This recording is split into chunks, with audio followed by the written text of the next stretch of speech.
Assalamualaikum warahmatullahi wabarakatuh. Hello everyone.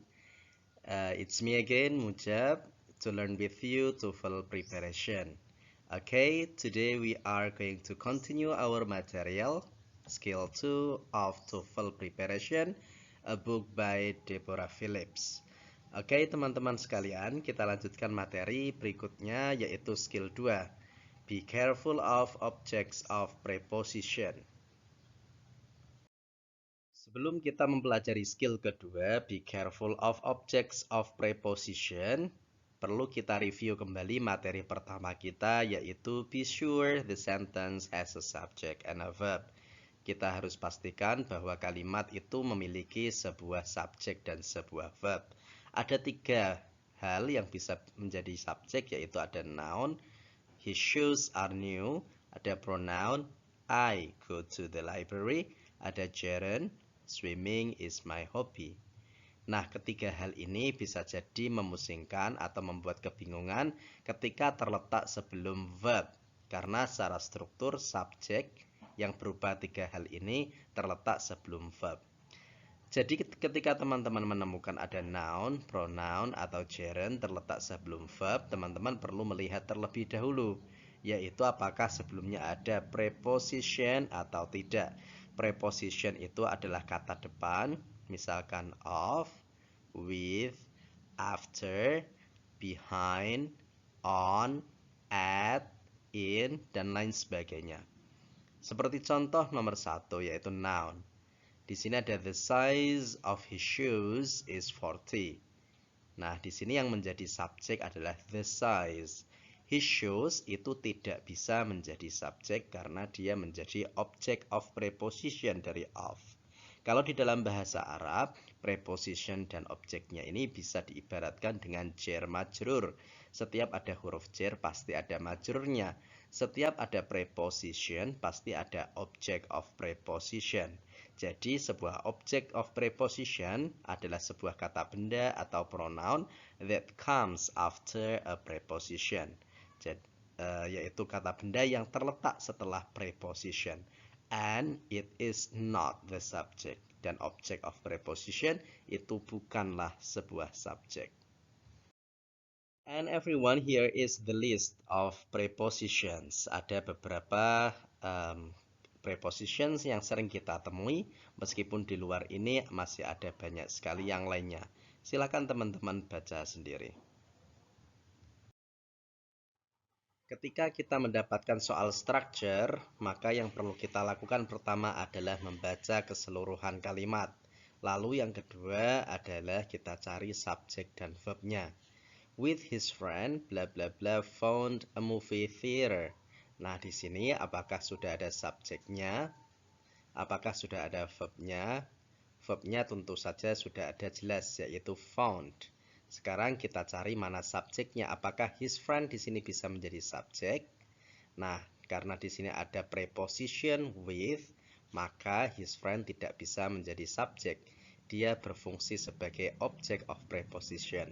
Konsekuensinya, maka kita harus cari subjeknya, ya. Lalu apa yang bisa dijadikan sebagai subjek?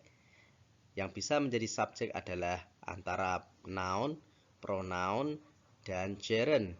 Nah, sedangkan di sini kita lihat yang A di sini adalah has, merupakan verb. He adalah pronoun, oke, berpotensi. Lalu later adalah keterangan waktu. Dan when adalah relative pronoun atau kata tanya. Maka jawabannya adalah yang bravo, yaitu he. With his friend, he found a movie theater. It is now your time to do this exercise. Please indicate if these sentences are correct or incorrect. And please pay more attention to the preposition and object of preposition. Oke, silakan di-pause dulu untuk mengerjakan. Oke, teman-teman, apakah sudah dikerjakan? Oke, lalu sekarang kita bahas bersama-sama. Exercise number 1. The new colors of the ceiling brightens up the room. Nah, di sini ada sebuah preposition dan objeknya, yaitu of the ceiling. Oke. Sehingga of the sailing ini tidak bisa berfungsi sebagai subjeknya. Lalu subjeknya adalah yang the new colors. Ya. Lalu mana verbnya? Verbnya adalah brightens up. Lalu apakah sudah sesuai antara subjek the colors sama brightens? Sayangnya the colors di sini jamak, sedangkan brightens di sini tunggal. Maka nomor 1 di sini salah atau incorrect.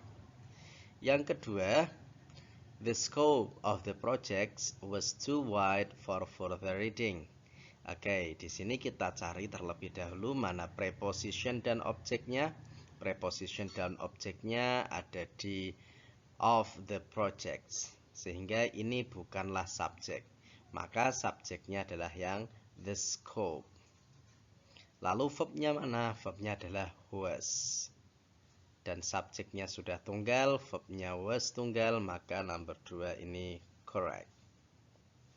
Kita lanjutkan ke soal nomor 3. A box of books is placed under the stair. Nah, di sini ada preposition dan objeknya, dia tidak bisa menjadi subjek, dan subjeknya di sini adalah a box. Lalu mana verbnya? Verbnya adalah is placed. Ya, subjeknya tunggal, verbnya juga tunggal, maka nomor 3 correct. Lalu nomor 4, the key to the doors are in the drawer. Nah, di sini ada preposition sama objeknya, yaitu to the doors. Ini tidak bisa menjadi subjek. Subjeknya adalah the key. Ya, sedangkan verbnya adalah are. Subjeknya tunggal, verbnya jamak, ini tidak bisa tidak sesuai dengan aturan.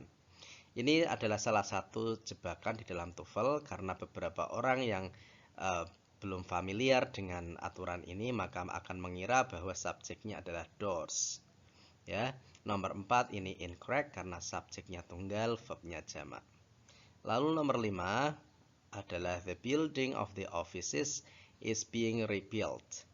Oke, di sini ada preposition dan objeknya yaitu of the offices. Lalu subjeknya adalah the building, verbnya adalah is being rebuilt. Subjeknya tunggal, the building, lalu verbnya adalah is, tunggal dengan tunggal sudah sesuai. Maka number 5 correct. Oke teman-teman, itu tadi adalah materi kedua yaitu be careful of object of preposition. Kita diperingatkan agar tidak terkecoh dengan kata benda yang bisa jadi merupakan object of preposition. Sehingga sebelum menentukan mana subjek, mana verb, maka kita perlu melihat apakah kata benda yang berpotensi jadi subjek tersebut didahului oleh preposition atau tidak.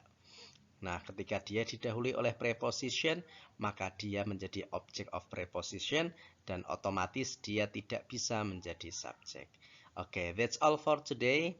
Kalau masih ada yang sulit, please feel free to ask to drop the questions below and see you on the next videos. Assalamualaikum warahmatullahi wabarakatuh.